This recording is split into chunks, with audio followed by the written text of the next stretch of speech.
Okay, let's start now. Study the equilibrium. ये equilibrium आपको दिया गया है। पहले हम इसका ए पार्ट अटेम्प्ट करते हैं। इक्विलिब्रियम आपको दिया गया है कि वाटर प्लस कार्बन मोनोऑक्साइड और इससे जो प्रोडक्ट बनते हैं हाइड्रोजन और कार्बन डाइऑक्साइड, ये दो प्रोडक्ट आपको हासिल। कीप इन माइंड कि ये सारा के सारे रिएक्टेंट और प्रोडक्ट जो है ये गैसियस स्टेट में है। तो फिर यहाँ पे आप देखें, आप पहली बात तो जो नोट करें वो ये कि एन डेल्टा एन क्या था? Number of moles of product minus the number of moles of reactant. तो प्रोडक्ट में से रिएक्टेंट के नंबर ऑफ मोल्स को माइनस कर दें। यहाँ पर अगर आप देखें तो प्रोडक्ट के नंबर ऑफ मोल्स कितने हैं? प्रोडक्ट हाइड्रोजन का 1 मोल, इसी तरह कार्बन डाइऑक्साइड का 1 मोल, तो प्रोडक्ट के 2 मोल्स है, रिएक्टेंट के भी 2 मोल्स है। 2 माइनस 2 जो है वो क्या आ जाएगा? 0। इसका मतलब है डेल्टा एन जो है दैट इज इक्वल टू 0। आपने फाइंड आउट करना है केपी। तो केपी इज इक्वल टू क्या होगा? KP is equal to KC into RT raise to power delta N. तो फिर यहां पर ये आपके पास आ जाएगा KP is equal to KC into RT, और डेल्टा एन एक्चुअली क्या है? That is equal to 0। इससे हम ये लिख सकते हैं KP is equal to KC into 1। Anything raise पर 0 जो है वो किसके इक्वल होता है? 1 के इक्वल होता है। तो फिर केपी जो होगा, केपी इज इक्वल टू क्या होगा? केसी के इक्वल होगा। अब आप देखिए यहाँ पर केसी आप जानते हैं, केसी क्या होगा? प्रोडक्ट की कंसंट्रेशन को हम ऊपर लिखते हैं और डिवाइडेड बाय रिएक्टेंट की कंसंट्रेशन पे आप डिवाइड कर देते हैं। अब फिर इसी तरह आप देखें केपी जो है वो आप पार्शियल प्रेशर की सूरत में लिखते हैं, यानी आप इसको यूं लिख सकते हैं केपी इज इक्वल टू क्या होगा?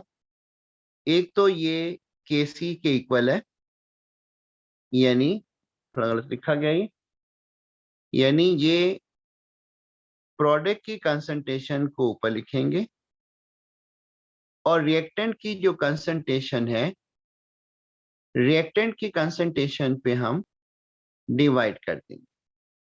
या इसको हम पार्शियल प्रेशर की सूरत में लिखें तो हम इसको यूं लिख सकते हैं partial pressure of hydrogen, hydrogen का partial pressure into partial pressure of carbon dioxide whole divided by partial pressure of water into partial pressure of carbon monoxide. तो ये हमारे पास केपी के लिए एक्सप्रेशन आ जाए। ए पार्ट तो ये था। अब हम बी पार्ट की तरफ मूव करते हैं। बी पार्ट आपके पास ये है कि when 1 mole of steam and 1 mole of carbon monoxide, steam असल में क्या है? वाटर है। तो वाटर का आपके पास 1 मोल है, वाटर का 1 मोल है, और इसके अलावा कार्बन मोनोऑक्साइड, कार्बन मोनोऑक्साइड का भी 1 मोल है। अब दोनों की एक एक मोल आपको यहां पर दिए गए। अब दोनों के जो एक एक मोल दिए गए हैं, इनमें आप देखें रिएक्टेंट के जो टोटल नंबर ऑफ मोल्स बनेंगे, रिएक्टेंट के टोटल नंबर ऑफ मोल्स फिर इस 1 + 1 2 मोल्स हो जाएंगे।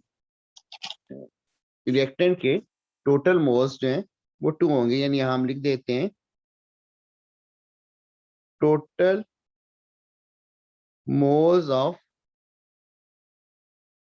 Reactant. Total moles of reactant जो है वो 2 मोल है। अब उसने हाइड्रोजन की कंसंट्रेशन यहां पे दी है, यानी concentration of hydrogen at equilibrium। Equilibrium stage पर हाइड्रोजन आयन की कंसंट्रेशन, वो उसने बताया कि दरअसल क्या है, 33% है इक्विलिब्रियम मिक्सचर का, 33.3% है। तो फिर आप इस सूरत में number of moles of hydrogen कैसे निकाल सकते हैं? Then number of moles of hydrogen, hydrogen के नंबर ऑफ मोल्स आप जो 2 दिया गया उसका आपने 33% लेना है, यह आ जाएगा 2। टोटल रिएक्टेंट जितने नंबर ऑफ मोल्स आपके पास रिएक्टेंट के मोल्स हैं, रिएक्टेंट के टोटल नंबर ऑफ मोल्स आपके पास हैं 2, इसका आपने 33% लेना है। 33% मीन 33.3 डिवाइडेड बाय 100, तो ये आ जाएगा, ये आएगा जी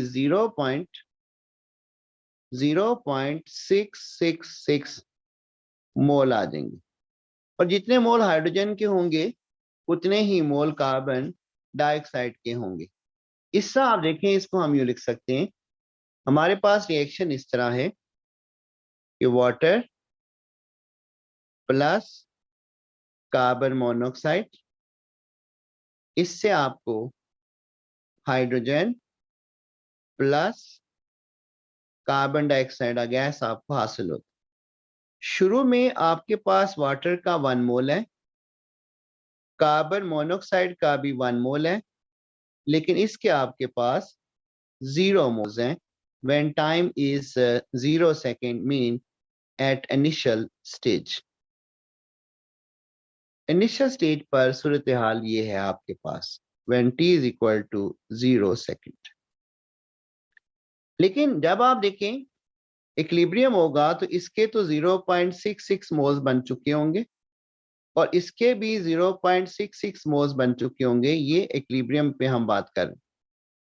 फिर इसके क्या होंगे, ये 1 माइनस 0.66 मोल्स रह जाएंगे, 1 माइनस 0.66 मोल्स रह जाएंगे, यानी आप इसको लिख सकते हैं 0.334, 0.334, और ये तो है 0.666 आ जाएगा और 0.666 आ जाएगा।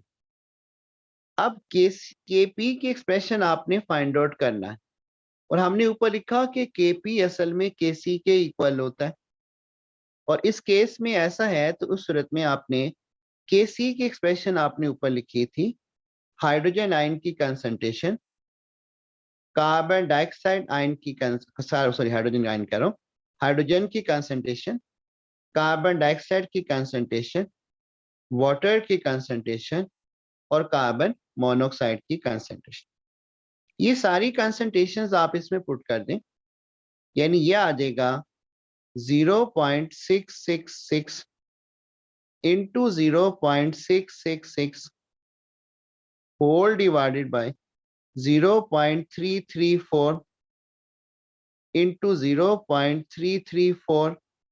इस सब को जब आप कैलकुलेट करेंगे तो ये आपके पास आ जाएगा 4। यही आपने फाइंड आउट करना था, लेकिन इसमें इसके साथ साथ उसने ये भी पूछा है कि केपी का यूनिट क्या होगा, यूनिट ऑफ केपी। तो यूनिट इसमें कोई नहीं बनेगा क्योंकि डेल्टा पी जो है, डेल्टा एन जो है, since delta N is equal to 0, therefore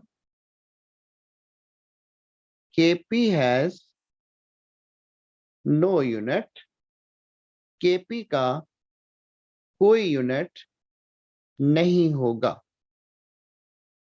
इसका ये हमने पहला क्वेश्चन अटेम्प्ट किया।